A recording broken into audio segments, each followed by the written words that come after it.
Hi everyone. Today I want to talk to you about becoming purple. Purple? Yes, purple.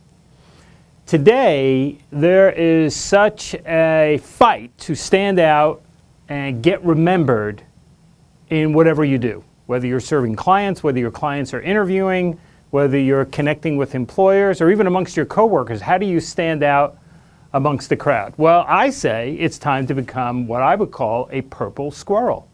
What's a purple squirrel? Well, a purple squirrel is obviously something that doesn't exist. But if you saw one, you sure would remember it, wouldn't you? Of course you would. That's why I aspire to become somebody that you never forget. And that's why I encourage clients, workforce professionals, leaders, executive leaders to do the same. Stay tuned, let me explain. So how do we do this? How do you become purple? How do you become memorable? How do you become somebody that I will never forget? Well, it involves a word called sales. You've got to sell it. You've got to give the impression to somebody that this is going to be a person or a thing or a presentation or a phone call or an email that they're never going to forget. You've got to sell it. Now, workforce and sales in the same sentence doesn't necessarily roll off the tongue, does it? It's not something you thought of when you interviewed for the job. It's probably not even in your job description. Yet I think all of us, in some way, shape, or form, are engaged and a part of a sales process. Even workforce professionals, whether you're a greeter, a resource librarian, a facilitator, a case manager, a counselor, a DevOps, a leaver, a business service rep, a supervisor, a manager, an executive director, or a CEO. We're all involved in sales. Now, if you think about sales, my definition of sales might be a little bit different than what you think sales is. So to me, I think sales is simply giving people what they need to know in a way they want to hear it. So if you frame it properly, people will respond. And that's really what sales is. We want people to respond to us or information we're providing. You do it all day, every day. And if you do it well, you actually get people to do things that you want them to do. Whether they want to or not, they wind up doing it because you're good at sales. Now, I always say, don't worry, because people will buy anything. Let me give you an example. You see those TV commercials all the time? There's some drug or medication. Let's pick on Celebrex for now. Right? You've seen that commercial before where everything's peachy keen, they're on the beach, life is good, and then all of a sudden at the bottom of the screen something starts scrolling about all the potential side effects if you take or use Celebrex on a regular basis. And if you read some of these things, it's just unbelievable what the potential side effects are. Even death. Yet, guess what? We don't care. Because last year, Celebrex did $2.9 billion in sales, which just goes to show people will buy anything. So keep that in mind, right? So what are you selling on a regular basis? You're selling everything from information about your agency, your programs, how long you've been in business, the things that you do, the employers that you work with. But ultimately, what you're really, really selling is you're selling yourself. If you could be yourself, then you can sell yourself. How you're dressed, how you speak, how you listen, how much you know, how you share the information, how consistent you are. All these things are all part of sales. See, you're doing it every day, but you may not be doing it in a strategic or tactical way, which means you may not be getting all the results that you want. So today, I encourage workforce professionals to really be these things, okay, or really this thing, right? And that's to be a subject matter consultant. We're consultants, we're advisors. We provide people opportunities to achieve solutions. You can't do it for them. You can't drive them to the job interview, although I've seen it happen. Ultimately, we don't need more experts, okay? YouTube and the internet are full of experts. We need consultants, people who can take information, package it in a memorable way, hand it off to somebody, and allow them to achieve a goal. That makes you a consultant. you're providing information to others so they can achieve a goal. There's lots of fantastic workforce professionals in the world today who are fantastic consultants. So I think these 3 rules apply though. So see if you're a consultant. Number 1, you have to be interested. You have to be interested in things in order to be a consultant. That means you really have to be somebody who asks great questions, which means you also have to be a good listener. So asking questions that are most important for you to hear and understand are going to be an important component to being a really good consultant. There's an art to asking questions. So we do an exercise in a class where we ask business service reps, come up with questions you can ask an employer on an interview. And we start the exercise, and usually each group comes up with 10 or 15 or 20.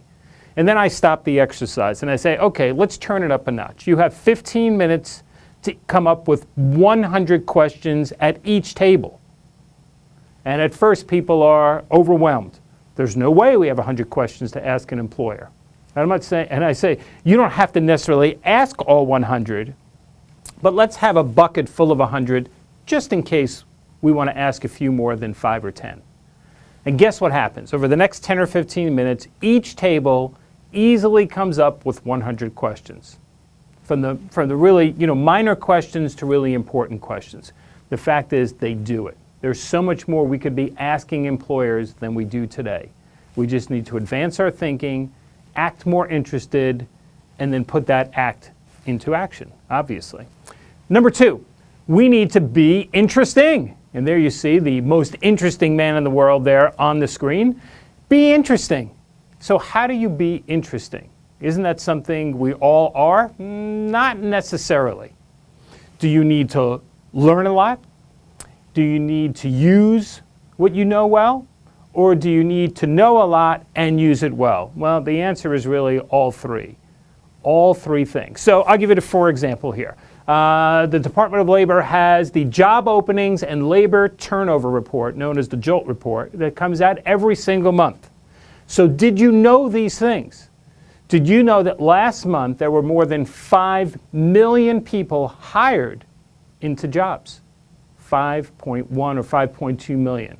Did you know that last month there were about 5 million terminations? Now a termination could be a quit, you could have gotten fired, or God forbid, you could have died and dropped out of the workforce or retired.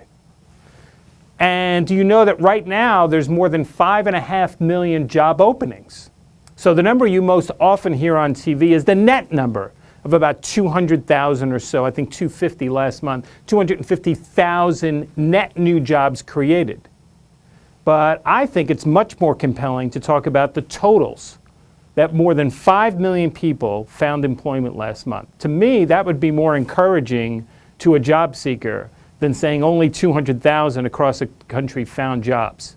5 million makes it seem like there's more opportunity out there than I thought. And then to tell them that there's more than 5.5 million job openings right now, well, it doesn't get more encouraging than that. So knowing stuff makes you interesting. And then the last one is to be memorable. Be memorable. Get remembered. This is where the purple squirrel part comes in. You could be like everybody else, which is fine. If it's working for you, do it. But today, I find it's harder and harder to stand out. Listen, I've got plenty of competition. So we're trying to do things different than them so that we can stand out and people will find it upon themselves to act towards us. Subscribe, buy, whatever it might be, our services versus somebody else's. I've seen this video clip many times, and you probably have as well. It takes place at a wedding, a few years ago actually, and if you've been to a wedding, you'll know that normally the wedding party walks in one at a time in a very formal way, a very orderly way, because you're typically in a church or someplace where a wedding would take place. And in this video, it happens just a little bit differently in that the wedding party had planned, so they put a strategy in here, so that they would walk down the aisle in a way that you would never forget. They wanted to make this a one-of-a-kind wedding experience for all the guests. The bride was in on it, the groom was in on it, everybody except the wedding guests. Not even the minister was in on it. And as you watch this video, you can go to YouTube and you can look it up, JK Wedding, and it's a few years old. There's tens of millions of views for the video. So what's so big about a video, Mike? Well, what it did was spawn other videos, meaning other people saw this and said, you know what? I want to be memorable too.